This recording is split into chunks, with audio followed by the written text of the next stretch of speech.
कथा है पुरुषार्थ की, ये स्वार्थ की परमार्थ की, भारत के इतिहास की ये कथा हजारों साल की।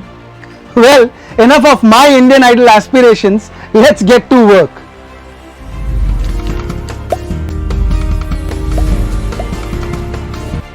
Hello Orphicans. मैं हूं मुकेश पारिक, आपका इतिहास का अध्यापक। For some time now, you have been fighting a personal war with history. I wish I had a magical wand and I could eliminate this war for you. But मेरे पास कोई जादू की छड़ी तो नहीं है, पर मैं ये इतना जरूर प्रयास करूंगा कि आपको हिस्ट्री आसानी से समझ में भी आए और याद भी रहे। In fact, I will try to remove the hysteria out of history. Well, let us consider this subject as just another anthology of stories. Actually, अगर देखा जाए तो history is nothing but ढेर सारी कहानियां। आइए ये चैप्टर शुरू करने से पहले हम ये याद कर लें कि हम अभी तक भारतीय इतिहास के बारे में क्या जानते हैं, पिछली क्लासेस में क्या क्या पढ़ चुके हैं। आपने अभी तक पढ़ा है अबाउट द स्टोन एज। यहां आपने नाम सुने पेलियोलिथिक, मेसोलिथिक और नियोलिथिक, यानी कि old, medieval and new stone age. फिर बारी आती है सिंधु घाटी सभ्यता की या इंडस वैली सिविलाइजेशन, विश्व की सबसे प्राचीन सभ्यता। हिस्टोरियंस का ऐसा मानना है that it was in existence as early as 2700 BCE. The next period is the Vedic period.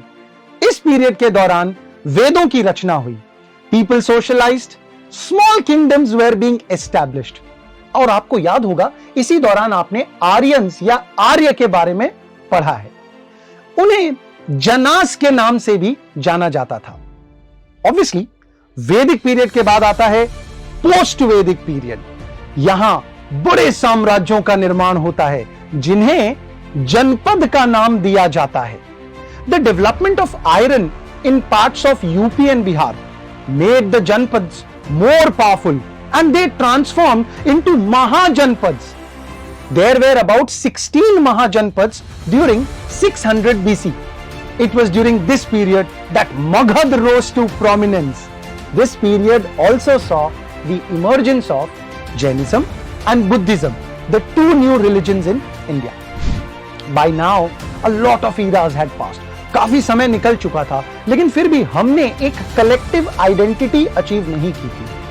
This changed with the Mauryan Empire. अगर पहली बार भारतवर्ष या फिर अखंड भारत की बात की गई तो वो इस दौर में की गई। It all began with Chandragupta Maurya and his great teacher Chanakya, Vishnugupta, Kautilya, सारे एक ही व्यक्ति के नाम हैं।